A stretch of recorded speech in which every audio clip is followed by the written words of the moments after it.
In photochemistry, it deals with the study of the photochemical reactions. It is caused by the absorption of the light radiation from visible and ultraviolet region.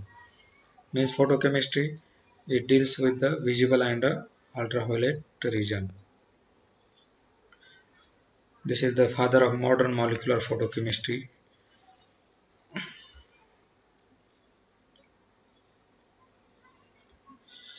This is the natural photochemical reaction, that is carbon dioxide is absorbed by the plant leaves. Right? Then chlorophyll molecule absorbs the sunlight and it produces the glucose. The water is supplied from the soil. Laws of photochemistry. The first law is the Crother-Dropper law.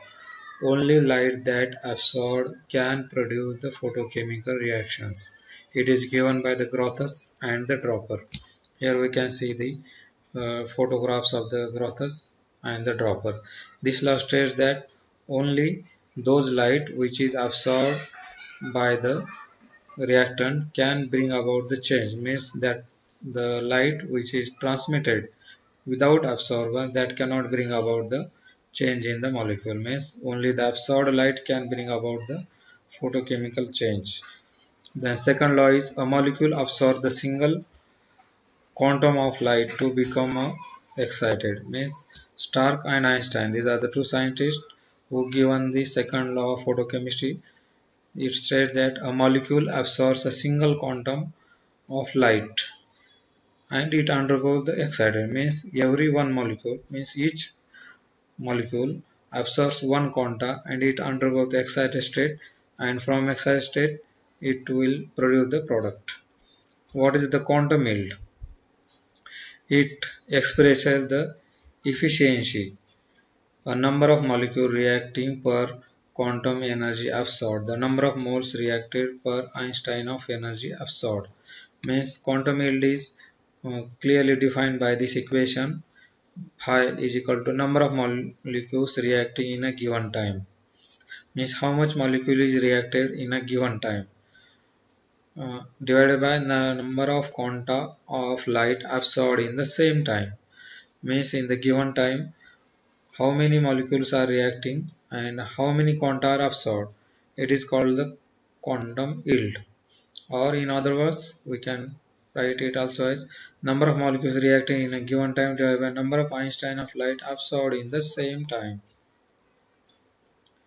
Experimental determination of the quantum yield. Determination of number of moles reacted. The determination of number of quanta Einstein absorbed is calculated by this experiment. The first one is the source of light in UV or visible light. Here we can find the lens. From that lens only single wavelength rays can comes out from this lens, that is called the monochromator or the filter. Here is the sample cell. In that sample is present. This sample absorbs the light of quanta. Quanta is absorbed in this region, and here is the detector. This is the instruments for the quantum yield determination. This is the instrument. This is the Jablonski diagram. This is very important in the photochemistry. Jablonski diagram. These are all the ground state molecules. When ground state molecule absorbs the quanta, it undergoes to the excited state, that is called excited state. That one is the S1 or S2 states.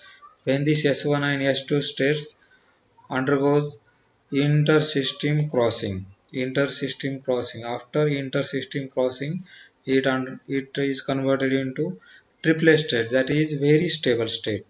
When the molecules from S2 is dropped down to the S1 state, that is called the internal conversion.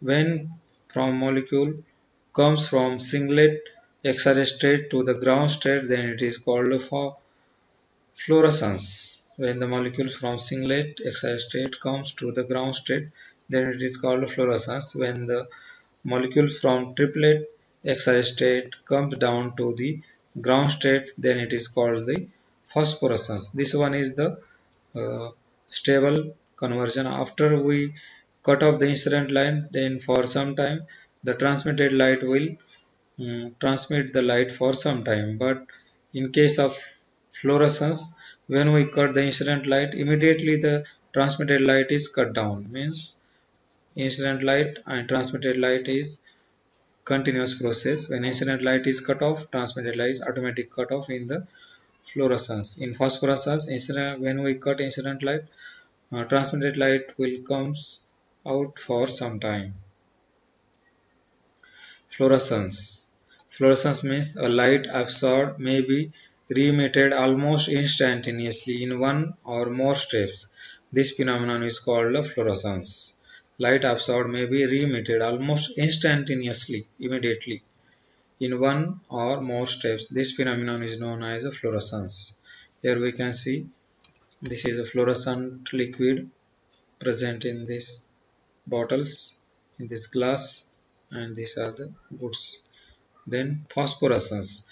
The emission of fluorescence ceases with the removal of source of light. Means when we remove the source of light, then for some time the transmitted light is continue for the some time.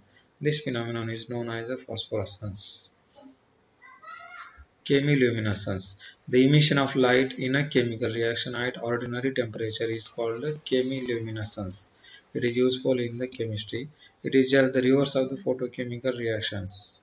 These are the chemiluminescence examples. Bioluminescence, the production of emission of light by the living organism.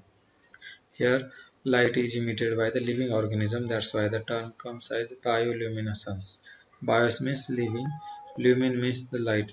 It is naturally occurring form of the chemiluminescence where energy ID released by the chemical reactions in the form of the light emission. Here we can see the light transmitted by the biomolecules.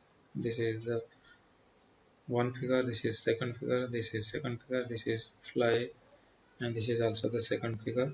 Atmospheric, astrophysical chemistry, photosynthesis, lasers, solar energy, significance of photochemical process. Atmospheric and astrophysical chemistry is useful in photosynthesis. It is useful photochemical process in the laser beam, also in the solar energy, in the semiconductor etching, biological damage, vision, new chemistry, the chemical damage. In this also, formation of the vitamin D is also a type of photochemical reaction. Photodegradation. Many polymerization are standard by the photoionizations. Carbon cycle is also related to the photochemical reactions. Here we can see the ozone formation in the atmosphere is also in the branch of photochemistry. This is very useful for us. The sunlight comes out, this oxygen O bond breaks down, it gives the single oxygen. This single oxygen again combines with atmospheric oxygen, it will form the triatomic molecule, that is the ozone.